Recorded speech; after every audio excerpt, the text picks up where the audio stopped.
नमस्कार, आप देख रहे हैं शुभ 24 न्यूज और मैं हूं आपके साथ शगुफ्ता खान।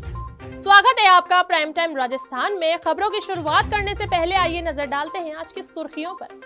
सीएम अशोक गहलोत ने किया नर्सिंग महाविद्यालयों का शिलान्यास। पाली जिले में 350 करोड़ 50 लाख रुपए के विभिन्न विकास कार्यों का किया लोकार्पण।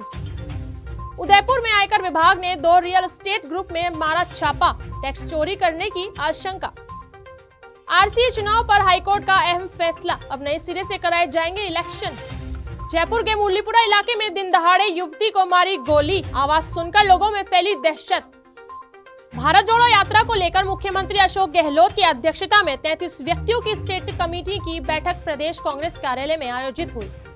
बैठक में यात्रा को लेकर विस्तार से चर्चा की गई। यात्रा का रूट क्या होगा, कहां-कहां से यात्रा गुजरेगी, यात्रा के दौरान ट्रैफिक व्यवस्था कैसी होगी, सहित अन्य कई बिंदुओं पर चर्चा की गई। शुक्रवार से कमेटी के सभी सदस्य अपने अपने जिलों में जाएंगे और यात्रा को ठहरने, खाने पीने सहित अन्य प्रकार की सुविधाओं का जायजा लेंगे। यात्रा का कंट्रोल रूम भी बनाया गया है, जो कि प्रदेश कांग्रेस कार्यालय में ही स्थापित होगा। मुख्यमंत्री अशोक गहलोत ने मीडिया से रूबरू होते हुए कहा कि बीजेपी के आईटी ने कांग्रेस की यात्रा को बदनाम करने की साजिश की थी, जिसका पर्दाफाश हो गया है। देश के लिए कांग्रेस ने बलिदान दिए हैं। ऐसे में राहुल गांधी भारत जोड़ो यात्रा के माध्यम से सबको एक करने का प्रयास कर रहे हैं। लगे लोग जिलों के अंदर, जयपुर में 5-6 यात्रा निकल चुकी है भारत जोड़ो की। यहाँ तो भारत जोड़ो सेतु बन गया है जयपुर के अंदर। तो जोधपुर से यात्रा शुरू हुई है 10-12 दिन पहले, वो जाएगी ठीक दिल्ली तक जाएगी। तो कहने का मतलब लोगों में यात्रा का उद्देश्य है महंगाई, बेरोजगारी और देश में शांति, सद्भाव, प्यार, मोहब्बत रहे आपस के देशवासियों में, जो कि तनाव है, हिंसा है। तो राहुल जी का संदेश स्पष्ट है पूरे मुल्क के अंदर। उसी संदेश को आगे बढ़ाने के लिए वो कारवां चल पड़ा है। 3500 किलोमीटर की यात्रा आज़ादी के बाद में सबसे बड़ी यात्रा है और राजस्थान के अंदर बहुत शानदार तरीके से लोग आएंगे। हम भी अपील करना चाहेंगे कार्यकर्ताओं से भी, प्रदेशवासियों से भी, कि सबके सहयोग से ही यात्रा बहुत शानदार कामयाब हो। एक मैसेज जाए भारत सरकार पे, दबाव पड़े कि महंगाई का मुद्दा देशव्यापी बन चुका है, बेरोजगारी का मुद्दा बहुत भयंकर उनको ले डूबेगा। तो समय रहते हुए आप कदम उठाए। वैसे हमने प्रेस कॉन्फ्रेंस का तो रखा नहीं था, लेकिन फिर भी मीडिया बहुत ज़रूरी होता है। आपको असुविधा भी हुई होगी, बाहर रखा होगा, उसके लिए भी माफ़ी चाहते हैं, क्योंकि हमने एक यहाँ कंडक्ट और रूल बना रखा है कि जो कॉन्फिडेंशियल मीटिंगें होंगी वो उसको हम करेंगे। लेकिन चूँकि ये बहुत ही महत्वपूर्ण मुद्दा है और हमें लगा कि आपसे चर्चा करें, माननीय मुख्यमंत्री जी भी चर्चा करें, मैं भी करूँ। ये हमारी जो 33 व्यक्तियों की जो स्टेट कमेटी थी उसकी मीटिंगें हुई है।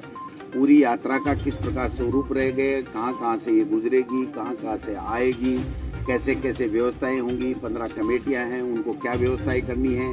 परसों से हम लोग जो कमेटियों के लोग हैं प्लस मैं, हम लोग परसों से वहाँ उन ज़िलों के अंदर जाएंगे, एक एक चीज़ को देखेंगे, ठहरने की, खाने की, होर्डिंग्स की, प्रचार प्रसार की, आप लोगों की व्यवस्था की, मीडिया की व्यवस्था की, और तमाम साफ सफाई जितने भी मुद्दे हैं उन सब चीज़ों को हम लोग देखेंगे। तो मैं समझता हूँ कि बहुत ही अच्छी मीटिंग रही, सबके महत्वपूर्ण सुझाव आए हैं।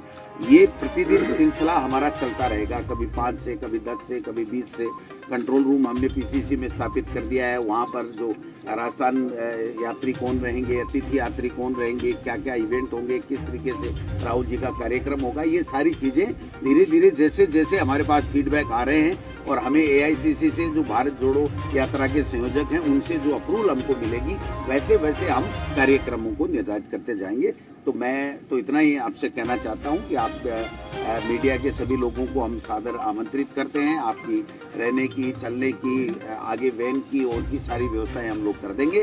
और जैसे जैसे जो कार्यक्रम होंगे, जिस तरीके के होंगे, वो सारी चीज़ें हम आपके साथ शेयर करते रहेंगे, जिससे पूरी बात आ जाए। तो मैं माननीय मुख्यमंत्री जी से चाहूँगा कि जो वार रूम में आज बैठक हुई है, उसमें जो चर्चा हुई है, उसके माध्यम से जो अपना संदेश देना चाहते हैं मीडिया के माध्यम से, वो अपनी बात रखें। माननीय मुख्यमंत्री अध्यक्ष जी ने जो बताया अभी आपको, मुख्यमंत्री अशोक गहलोत ने कहा कि राज्य सरकार प्रदेश के चहुमुखी विकास के लिए प्रतिबद्धता से कार्य कर रही है। उन्होंने कहा कि प्रदेश सरकार सड़क, पानी, बिजली, शिक्षा, कृषि, चिकित्सा, सामाजिक सुरक्षा सहित विभिन्न क्षेत्रों में विकास के नए आयाम स्थापित कर रही है। मुख्यमंत्री अशोक गहलोत ने पाली में राज्य स्तरीय कार्यक्रम में 19 राजकीय नर्सिंग महाविद्यालयों का शिलान्यास किया। साथ ही पाली जिले में 350 करोड़ 50 लाख रुपए के विभिन्न विकास कार्यों का भी शिलान्यास एवं लोकार्पण किया। समारोह को संबोधित करते हुए कहा कि राज्य सरकार प्रदेश के चहुमुखी विकास के लिए प्रतिबद्धता से कार्य कर रही है। प्रदेश सरकार सड़क, पानी, बिजली, शिक्षा, कृषि, चिकित्सा, सामाजिक सुरक्षा सहित विभिन्न क्षेत्रों में विकास के नए आयाम स्थापित कर रही है। इसी क्रम में आज 19 राजकीय नर्सिंग महाविद्यालयों का शिलान्यास किया गया है। इसके निर्माण के पश्चात महाविद्यालयों से निकलने वाली नर्सिंग विद्यार्थी नर्सिंग विद्यार्थी प्रदेश में बेहतर सेवाएं देंगे। इस दौरान सीकर, बाड़मेर, बांसवाड़ा सहित कुल 19 जगहों में नर्सिंग महाविद्यालयों का वर्चुअल एवं पाली व चित्तौड़गढ़ में भूमि पूजन कर कुल 19 नर्सिंग महाविद्यालयों का शिलान्यास किया। आयकर विभाग इन दिनों एक्शन में नजर आ रहा है। प्रदेश में भ्रष्टाचार, टैक्स की चोरी करने और काली कमाई करने वालों पर लगातार छापेमारी कर रहा है। इसी क्रम में बुधवार को अल सुबह विभाग ने उदयपुर के 2 बड़े रियल एस्टेट ग्रुप पर छापा मारा। अचानक हुई छापेमारी से शहर में हड़कंप सा मच गया है। जानकारी के अनुसार उदयपुर में एकमे और अरिहंत ग्रुप के यहां छापेमारी की कार्रवाई की गई है। बताया जा रहा है कि दोनों ग्रुप लाखों के टैक्स की चोरी कर रहे थे। विभाग की कई टीमों ने अल सुबह अचानक कार्रवाई को अंजाम दिया। जानकारी के अनुसार उदयपुर एकमे और अरिहंत ग्रुप के करीब 35 कार्यालयों पर चेकिंग की जा रही है। एकमे ग्रुप के निर्मल जैन और रमेश जैन मालिक हैं। अरिहंत ग्रुप के कालूलाल जैन मालिक हैं। आयकर चोरी करने की है आशंका, जिस पर टीमों द्वारा कंपनी के दस्तावेजों को खंगाला जा रहा है। जयपुर में काम पर जाने के लिए घर से निकली युवती को सरेआम गोली मार दी गई। मुरलीपुरा में बुधवार सुबह 2 बाइक सवार युवकों ने एक युवती को गोली मार दी। युवती सड़क पर ही बेहोश होकर गिर गई। फायरिंग से अफरा तफरी मच गई। लोगों ने पुलिस को सूचना दी। घायल अंजलि को कांवटिया अस्पताल में भर्ती करवाया गया है। इसके बाद एसएमएस अस्पताल में रेफर कर दिया गया, जहां ट्रोमा सेंटर में युवती का इलाज किया जा रहा है। पुलिस जानकारी के अनुसार युवती रोड नंबर 5 पर स्थित आयुर्वेदिक शॉप पर काफी समय से नौकरी कर रही थी। विद्याधर नगर की रहने वाली अंजलि ने कुछ समय पहले ही इंटरकास्ट शादी की थी। उधर अंजलि के पति अब्दुल लतीफ ने बताया, मेरे परिवार के लोग काफी समय से परेशान कर रहे थे। मेरे रिश्तेदार रियाज खान ने पीठ पर गोली मारी है। अंजलि ने भी रियाज की आवाज सुनी, उसे पहचाना था। इस पूरे मामले में पुलिस की लापरवाही के कारण यह सब हुआ है। पति लतीफ ने बताया कि हमने इसकी बहुत बार कंप्लेन की थी। अगर पुलिस वाले इन सब पर दबाव डालते तो आज ये घटना नहीं होती। अंजलि ने मुझे बताया कि स्कूटी सवार फोन पर बात करते आ रहे थे। रियाज की आवाज लग रही थी। वो किसी से पूछ रहा था कहाँ गोली मारनी है। शादी के बाद से ही उसे जान को लेकर डर था। कोर्ट में भी सुरक्षा को लेकर मांग की थी।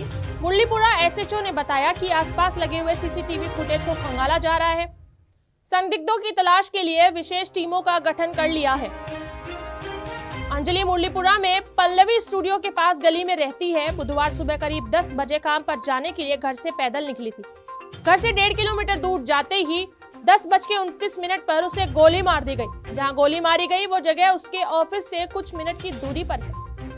राजस्थान क्रिकेट अकादमी यानी आरसीए के चुनाव कराने पर रोक की याचिका को हाई कोर्ट ने खारिज करते हुए नए सिरे से चुनाव कराने के आदेश जारी किए हैं।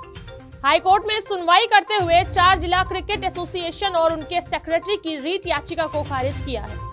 हाई कोर्ट ने चुनाव अधिकारी रामलुभाया की नियुक्ति को गलत मानते हुए चुनाव पर रोक लगाई थी। इसके बाद मंगलवार को हाई कोर्ट के जस्टिस इंद्रजीत सिंह की एक एकल पीठ में सुनवाई के दौरान आरसीए की ओर से जवाब पेश किया गया, जिसमें कहा गया कि चुनाव के लिए नया चुनाव अधिकारी लगा दिया गया है। रिटायर्ड आईएएस अधिकारी सुनील अरोड़ा को चुनाव अधिकारी माना गया है। साथ ही रामलुभाया इस्तीफा दे चुके हैं। कोर्ट को बताया कि जिला संघों ने याचिका में चुनाव अधिकारी की नियुक्ति को ही चुनौती दी थी। इस पर कोर्ट ने याचिका का निस्तारण कर दिया। अब आरसीए चुनाव की नई तारीखों की घोषणा कार्यकारिणी की बैठक में होगी और नए चुनाव अधिकारी की पूरी चुनाव प्रक्रिया संपन्न करवाएंगे। हाईकोर्ट में आरसीए की ओर से प्रतीक कासलीवाल और याचिकाकर्ताओं की ओर से अभिनव शर्मा ने पैरवी की सुनवाई में कोर्ट को बताया कि नए चुनाव अधिकारी भारत के चीफ इलेक्शन कमिश्नर रह चुके हैं। कोर्ट ने कहा कि इस लाइट में हम रीट याचिका का डिस्पोजल कर रहे हैं। अब आरसीए चुनाव कराने के लिए पूरी तरह से स्वतंत्र है। आपको बता दें कि कोर्ट ने चुनाव से एक दिन पहले रोक लगाई थी। अबू धाबी से 2017 में अपने घर पार्सल करवाया गया कार्गो 5 साल बाद भी नहीं मिला। पीड़ित है कि लगातार थाने और विदेशी दूतावास के चक्कर लगाकर थक चुका है। ऐसे में उसने अब न्याय की उम्मीद भी छोड़ दी है। मामला है जोधपुर के श्याम सिंह शेखावत का, जो कि 2017 में अबू धाबी में कोमोडोर कॉन्ट्रैक्टिंग कंपनी में बस ड्राइवर का काम करता है।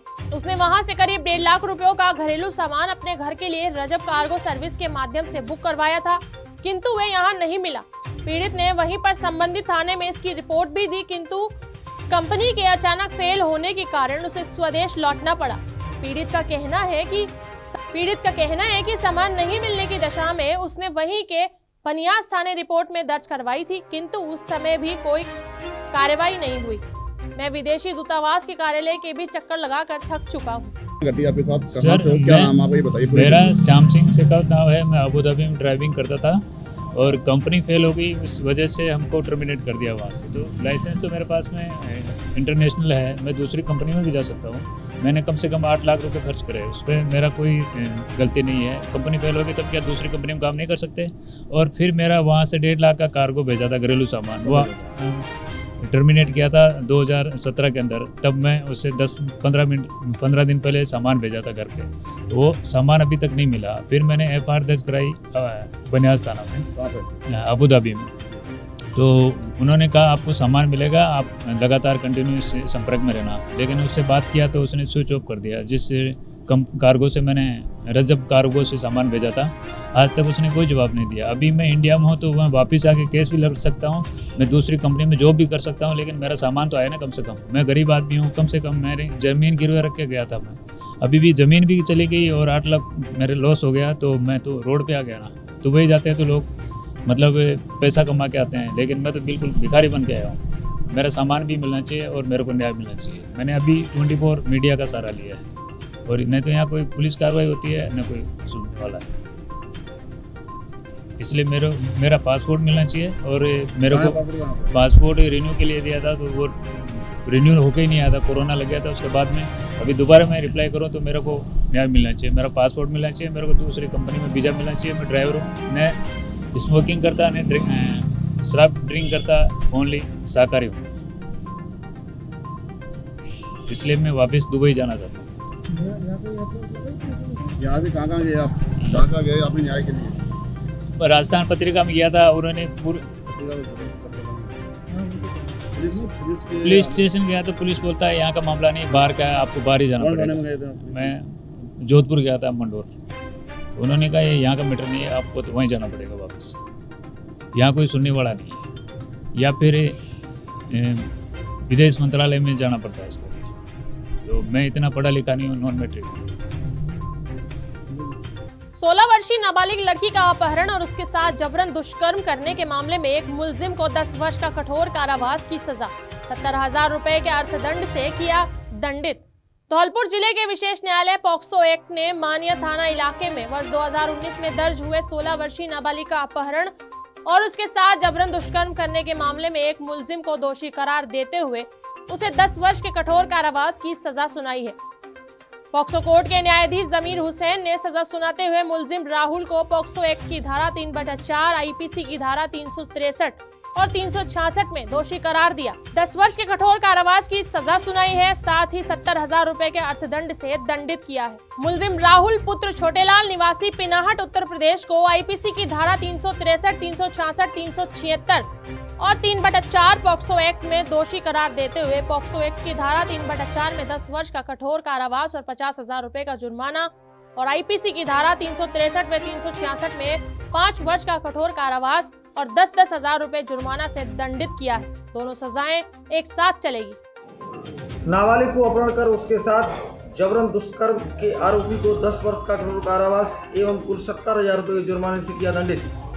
एक परवादी ने थाना मनिया पर तहरीर दी, जिसमें दिनांक 25/2/2019 को 11 बजे मेरी नाबालिग भतीजी घर पर थी। उसके पिता आरा मशीन पर काम के लिए मनिया गए थे, जिसे राहुल गौरव ले जाने का शक है। कई माह से यह लोग गोपाल नाई के यहाँ आते जाते रहे थे, इर्द गिर्द घूमते थे। प्रार्थी नाबालिग को तलाशते रहे, जिस पर मुकदमा संख्या 84/19 थाना मनिया पर दिनांक 1/3/2019 को दर्ज हुआ। अनुसंधान अधिकारी द्वारा पीड़िता को दस्तयाब कर उसके साथ बलात्कार राहुल द्वारा करना पाया गया, जिसे गिरफ्तार कर पॉक्सो न्यायाधीश धौलपुर के यहाँ पेश किया, जो माननीय उच्च न्यायालय से जमानत पर चल रहा था। अभियोजन की ओर से कुल 14 गवाह पेश किए। पॉक्सो न्यायाधीश जमील हुसैन ने बहस सुनने के बाद मुझ लोक अभियोजक की दलीलों पर गौर करते हुए मुलजिम राहुल पुत्र छोटेलाल, जाति नाई, निवासी होलीपुरा, जिला आगरा पिनहाट, उत्तर प्रदेश को धारा 363, 366, 376 IPC व 3/4 पॉक्सो एक्ट में दोषी करार दिए जाकर उसे पॉक्सो एक्ट की धारा 3/4 में 10 वर्ष का कठोर कारावास एवं 50,000 रुपये का जुर्माना, 363 IPC में 5 वर्ष का कठोर कारावास, 10,000 रुपये का जुर्माना, 366 IPC में 5 वर्ष का कठोर कारावास, 1 माह 10,000 रुपये का जुर्माना से दंडित किया। बसेड़ी पंचायत समिति के सभागार में एससी आयोग के अध्यक्ष एवं विधायक खिलाड़ी लाल बैरवा ने अधिकारियों से ब्लॉक स्तरीय समीक्षा बैठक के साथ जन सुनवाई की।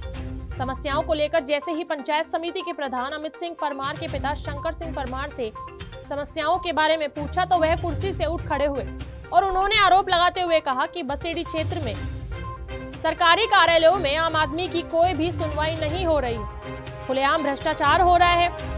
उन्होंने विकास अधिकारी सतीश बैरवा पर आरोप लगाते हुए कहा कि पंचायत समिति विकास अधिकारी की मनमानी के चलते काम बंद पड़े हैं। विकास कार्यों के लिए मस्ट्रोल तक जारी नहीं हो रही है, सरपंच परेशान है और विकास कार्य अवरुद्ध पड़े हैं। उन्होंने यह भी आरोप लगाया कि सामान्य तौर से विकास अधिकारी का प्रधान के साथ व्यवहार ठीक नहीं है, पंचायत समिति में कार्य करने में दम घुट रहा है। उन्होंने यह भी कहा कि अगर ऐसे ही चलता रहा तो वह अपने पुत्र प्रधान से इस्तीफा दिलाने को तैयार हैं। एक बार तो बैठक के दौरान सन्नाटा छा गया। मामले को भांपते हुए विधायक बैरवा ने प्रधान के पिता शंकर सिंह तथा विकास अधिकारी सतीश बैरवा को आपस में समन्वय कर पंचायत समिति को बेहतर ढंग से चलाने की नसीहत दी और कहा कि अगर आपस में तालमेल नहीं है तो विकास अधिकारी अपना स्थानांतरण करा ले और प्रधान अपनी इच्छा के अनुसार विकास अधिकारी लगवा ले। विधायक बैरवा ने कहा कि कार्यालयों में भ्रष्टाचार है तो उसके लिए सरकार ने भ्रष्टाचार निरोधक ब्यूरो खोल रखा है, उसके खिलाफ मामला दर्ज कराएं, एसीबी कार्यवाही करेगी। आज जनसुनवाई की सभी अधिकारियों को बुलाया हुआ है, बिजली पानी की व्यवस्था और नहर की व्यवस्था, ये सब चीज़ें देख रही है। अभी पंचायत समिति में प्रधान और वीडियो को लेकर दूसरी डिफरेंसेज हैं, वो भी हमारे सामने आए हैं। लोगों का कुछ लोगों ने ये अधिकारीगण ऐसे में काम नहीं करते हैं, तो इस पर हमने स्पष्ट रूप से कहा है कि कोई भी अधिकारी कोई विधानसभा में अगर पैसे की बात करता है तो उसके लिए एसीबी बनी हुई है और एसीबी का विभाग, और जैसे ही एसीबी का 1-2 केस हो जाएगा तो सबको ये स्पष्ट निर्देश दिए गए हैं और किसी भी कीमत पर भ्रष्टाचार बर्दाश्त नहीं किया जाएगा, किसी भी कीमत पर किसी की मनमानी बर्दाश्त नहीं की जाएगी और 50 साल में जो कार्य हुए बसे उनके सब लोग। सांसद रंजीता कोली ने एक बयान जारी कर राज्य सरकार व अधिकारियों पर उदासीनता का आरोप लगाया। सांसद कोली का कहना है कि केंद्र सरकार द्वारा विभिन्न जन कल्याणकारी योजनाएं संचालित की जा रही हैं, परंतु उन योजनाओं के बारे में ना तो जनता को जानकारी मिल पा रही है और ना ही उनको उन योजनाओं का किसी भी प्रकार का लाभ मिल पा रहा है। जन कल्याणकारी योजनाओं के क्रियान्वयन की जिम्मेदारी जिले के अधिकारियों की होती है, परंतु उनकी उदासीनता के चलते योजनाओं का आमजन को ना तो लाभ मिल पा रहा है और ना ही एक जानकारी। अधिकारियों का यह रवैया उनकी कार्यशैली पर एक बड़ा सवालिया निशान लगाता है, क्योंकि अधिकारी कभी किसी पार्टी व सरकार के अधीन रहकर कार्य नहीं कर सकते, क्योंकि उनकी जिम्मेदारी है कि जनता तक केंद्र सरकार व राज्य सरकार की जन कल्याणकारी योजनाओं का ज्यादा से ज्यादा लाभ पहुंचाएं। उन्होंने राज्य सरकार से अपील करते हुए कहा कि जिस प्रकार प्रदेश की योजनाओं का प्रचार प्रसार किया जा रहा है, उसी प्रकार केंद्र की योजनाओं का प्रचार प्रसार किया जाए। मैं कहना चाहती हूँ कि हमारी भारत सरकार की योजना है और उन योजनाओं का हमारी जनता तक लाभ पहुंचना चाहिए, लेकिन बहुत सी जगह उन योजनाओं का लाभ नहीं पहुंच पा रहा है, या तो उनको अधिकारी गण उनको नहीं पहुंचा पा रहे, या हमारी जनता तक उनका पता ही नहीं है। उन योजनाओं का भी आज हम लोगों ने यहाँ पर बातचीत करी थी और मैं सिर्फ यही कहना चाहूँगी कि आज हमारे भारतीय जनता पार्टी के भी बहुत सारे सरपंच, कार्यकर्ता और बहुत जनता आई थी, और मैं सिर्फ यही कहना चाहती हूँ राज्य सरकार से कि आज जो योजना है उनको जनता तक पहुंचाना चाहिए। आज जो दुख था जनता का वो उभर के आया कि उन तक वो योजनाओं का लाभ नहीं पहुंच पा रहा, तो राज्य सरकार इस पर ध्यान दे और हमारी जो भारत सरकार की योजना है उनको जनता तक पहुंचाने की कृपा करें। भरतपुर में सरसों एवं गेहूं की बुआई के बाद अब दोनों फसलों की सिंचाई का समय हो गया है। फसलों की सिंचाई के समय ही खेतों में खाद भी दिया जा रहा है। ऐसे में खाद के लिए किसान कतारों में नजर आ रहे हैं। आलम यह है कि अलसुबह ही खाद लेने के लिए किसानों की भीड़ क्रय विक्रय सहकारी समितियों पर जुट रही है। मंगलवार को दिन भर क्रय विक्रय पर भीड़ रही। किसानों को टोकन देकर खाद बांटा गया। क्रय विक्रय सहकारी समिति के प्रभारी मनीष शर्मा ने बताया कि मंगलवार को सभी जगह नेट में दिक्कत रही थी। इसके चलते सर्वर डाउन रहा और किसानों को पॉश मशीन में अंगूठा लगाने में दिक्कत आई। नोट आने जाने के कारण अंगूठा सही तरह से नहीं लग सका। इस प्रक्रिया में किसानों को इंतजार करना पड़ा। शर्मा ने बताया कि खाद की कमी नहीं है, वहीं पर कृषि विभाग का कहना है कि इस बार बुआई के समय भी खाद पर्याप्त मात्रा में था। अब सिंचाई के समय भी खूब खाद है, लेकिन कुछ किसान ब्रांडेड के चक्कर में शहर आ रहे हैं। इससे कुछ क्रय विक्रय पर भीड़ नजर आ रही है। विभाग का दावा है कि इस बार किसान ब्रांडेड को तरजीह दे रहे हैं। ऐसे में निजी कंपनी के खाद को नजरअंदाज किया जा रहा है। कार्ड से जो कल बिलिंग भई है और आज बिलिंग भई है, आधार कार्ड से बिना आधार कार्ड से ये जांच करो कि इन पर खेत है का नहीं। बिना खेत वाले खाद ले जा रहे हैं और जिन कहाँ भेज रहे कट्टन बिलो इन चीजों की जांच करो साहब। और हम आम आदमी जो छोटा किसान है वो क्या नाम है तुम्हारा? मेरा ज्ञान सिंह है, गाँव कहाँ से? जगीना से। तो ये थी आज की प्राइम टाइम राजस्थान खबरें। कल फिर मुलाकात होगी। यूं ही बने रहे शुभ 24 न्यूज चैनल पर। मैं आपके साथ शगुफ्ता खान। नमस्कार।